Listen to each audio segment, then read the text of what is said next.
ஒரு வழியா தீபிகாவுக்கும், மல்லிக்கும் இருந்த பழைய பகை என்ன அப்படிங்கிறத இப்ப தீபன் மூலமா விஜய், மல்லி 2 பேருமே தெரிஞ்சுக்கிட்டாங்க. அந்த ஃபிளாஷ்பேக் சீனுமே முடிச்சு வச்சிருக்கிறாங்க.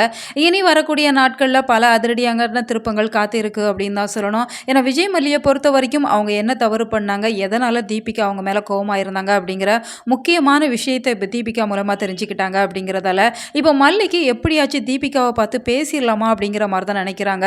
ஆனா தீபன் தான் ரொம்பவே ஸ்ட்ராங்கா சொல்லிர்றாங்க. நீங்க இப்ப போய் அவங்க கிட்ட பேசுனீங்க அப்படின்னு சொன்னா நிச்சயமா நம்ப மாட்டாங்க. அதனால அது வேஸ்ட் அப்படிங்கிற மாரி சொல்றப்ப, அப்ப நாங்க என்னதான் பண்றது சொல்லுங்க தீபன். இந்த பிரச்சனையில இருந்து எப்படியாச்சும் மல்லிய வெளிய கொண்டு வரணும். அதற்காக நான் யார் கால்ல வேணாலும் விழுவேன் அப்படிங்கிற மாரி விஜய் ஒரு அதிர்ச்சியான விஷயத்த சொல்லிட்டு இருக்கிறாங்க.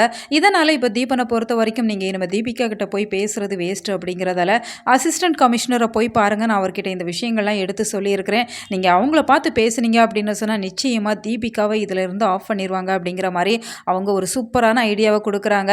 நிச்சயமா தீபன், விஜய், மல்லி 2 பேருக்குமே உதவுறாங்க. அதெல்லாம் பார்க்குறதுக்கு ரொம்ப ரொம்ப நல்லா தான் இருக்கு. ஏன்னா எவ்வளோதான் எதிரிகள் விஜய், மல்லி 2 பேருக்கும் இருந்தாங்க அப்படின்னு சொன்னாலுமே, ஏதாச்சும் ஒரு சில நல்ல கேரக்டர் அவங்களுக்கு உதவுற மாரி கொண்டு வந்திருக்கிறாங்க. அந்த வகையில நம்ம ஏற்கனவே பார்த்திருப்போம். அரவிந்த் கொஞ்ச நாள் அவங்களுக்கு நல்லா ஹெல்ப் பண்ணிட்டு இருந்தாங்க. இப்ப தீபன் வந்திருக்கிறாங்க. அவங்களுமே ஒரு சூப்பரான பாசிட்டிவ் கேரக்டரா காமிச்சிட்டு இருக்கிறாங்க. அதனால விஜய், மல்லிக்கு தொடர்ந்து உதவி பண்ணிட்டு இருக்கிறாங்க. மல்லி மேல எந்த ஒரு தவறும் இல்ல. தினேஷ் தான் காரணம் அப்படிங்கிறத இந்த தீபன் ஒரு வழியா நல்லா புரிஞ்சுக்கிட்டாங்க. அதுவே ரொம்ப ரொம்ப நல்லா தான் இருக்கு. இந்த விஷயத்தை எப்படியாச்சு தீபிகாவுக்கு புரிய வைக்கணும் அப்படிங்கிற மாதிரி தான் இனி வரக்கூடிய நாட்களில் இவங்க 3 பேருமே சேர்ந்து போராட போகிறாங்க. இப்போ அசிஸ்டன்ட் கமிஷனரை பார்த்துமே விஜய், மல்லி 2 பேருமே சொல்லிடுறாங்க அப்படிங்கிறதால அவங்களுமே அந்த விஷயத்தை ரொம்பவே சூப்பராக புரிஞ்சுக்கிறாங்க.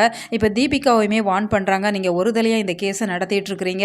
அதனால் இனிமேல் விஜய், மல்லியை டார்ச்சர் பண்ணக்கூடாது. உண்மையான குற்றவாளி யார் அப்படிங்கிறத கண்டுபிடிங்க அப்படிங்கிற மாதிரி அவங்க ஆர்டர் போட்டுடுறாங்க.